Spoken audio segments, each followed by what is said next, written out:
Superman and Lois Season 1 is the first season of the spin-off of Supergirl, starring Tyler Hoechlin as Clark Kent Superman. So this show really surprised me because it's a lot different from what I was expecting. The first episode pretty much gives you a montage of what the story is going to be like. It's different from any Superman story you've seen before because they sort of do a time skip. So now Superman is living with Lois in Metropolis. They are reporters working for Morgan Edge, who has purchased the Daily Planet. They have twin sons, 14. There's Jordan, the black-haired one, and Jonathan, the football star, the lighter-haired one. However, they don't know that their father is Superman, so they just think he's an absent father, deadbeat dad.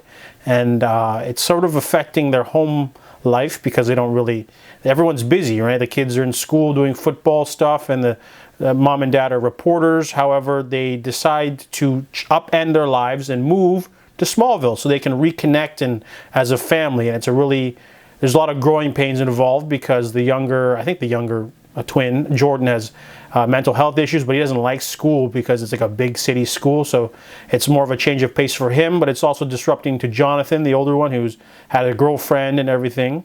And then Lois and Clark actually lose their jobs as reporters because Morgan Edge pushes them out, so they have to find new things to do. And there's a lot of changes in this sort of story. It really surprised me, the different sort of, it's going for like a sort of after school special kind of vibe. It's more of a family drama with some superhero set dressing rather than a full-on superhero show, which is interesting in itself because it feels very different from the other CW shows where they're very comic book plot heavy. So this one's only 15 episodes for the whole season instead of 20 plus episodes because there wasn't enough. But it's also really slow in its storyline. Basically, the first couple episodes sort of introduce the sort of concept of what they're doing. So for the young boys, it's about them transitioning to a new school.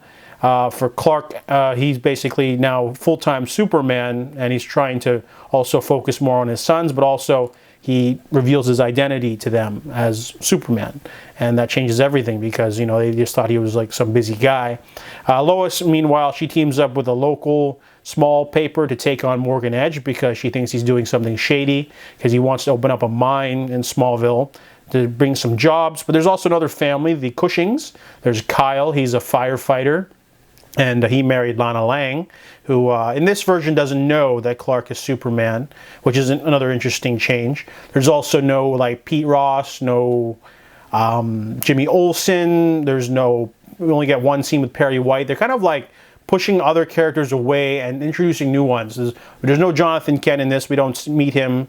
He already died of the heart attack and everything. So they sort of like, they're trying to go for something radically different, which is interesting too, because like the first couple episodes are mostly about Superman juggling stuff. Also, the biggest change, one of the biggest change ever, is that General Sam Lane is no longer a villain. He's actually the opposite. He's an ally.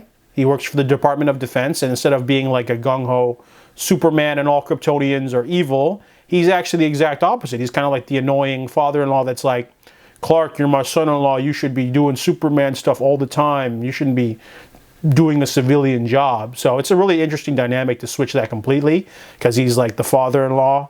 He's got that annoying sort of like, you should be doing, you know, stuff for the country and nothing else, you know.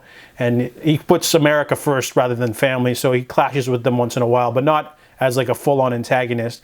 And then speaking of antagonists, they introduced some new mythos for Superman.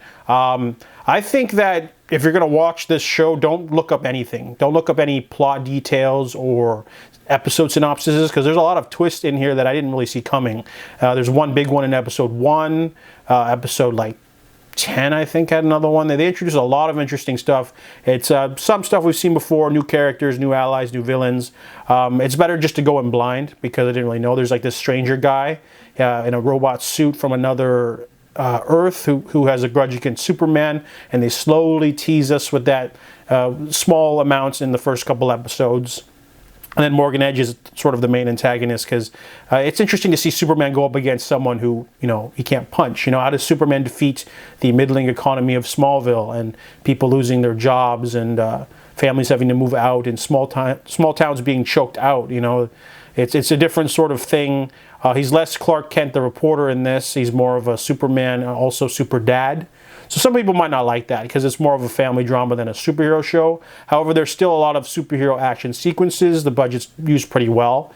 Also some pretty good guest stars too. They don't really actually bring in too many guest stars from the other CW shows. They sort of, I don't know if it's just because it's for the first season, they don't want to have like Supergirl show up and stuff, but they basically want to sort of make this its own thing. So they have one cameo from the other CW shows, but a pretty good cast for other introductions for characters. And also notice like a lot of the action sequences are pretty good. Like they actually have something to do with the plot. It's not just like a Superman, stops a bank robbery for whatever, but it has to do with an overall plot or something. So I liked how they're really slow with the storytelling and they don't push things further than the 15 episodes because they didn't have more than that. I think the second season will also have 15 episodes as well. But if you enjoy Supergirl, then you'll enjoy Superman and Lois. This one's a lot different. I really like the storylines with the sons because the two of them are having to deal with their father being Superman and they get their own storylines. Yeah, there is something that's kind of lame. There's a lot of drama going on sometimes, but then like usually the drama gets fixed literally with the next scene. It's kind of weird. It's like a rinse, wash, repeat sort of thing where like the Cushings, their daughter Sarah, she gets close with the boys. However, they have to keep, their father's secret from her. So sometimes a family emergency will pop up and they'll ditch her and she'll just get mad. And then it'll be like, hey man, you ditched me. And they'll be like, oh, sorry, I was sick. And then like the next scene, she'll find out that something else happened and she'll be like, wow, I feel like a jerk because I was like acting all moody, but I didn't realize. That happens a lot near the second half. There's almost every episode, there'll be a sort of misunderstanding that gets fixed immediately. So they don't really do things with the drama, but there's some emotional parts in there too. The acting's pretty good from everyone. So I really enjoyed the first season of Superman and Lois, and I definitely will continue.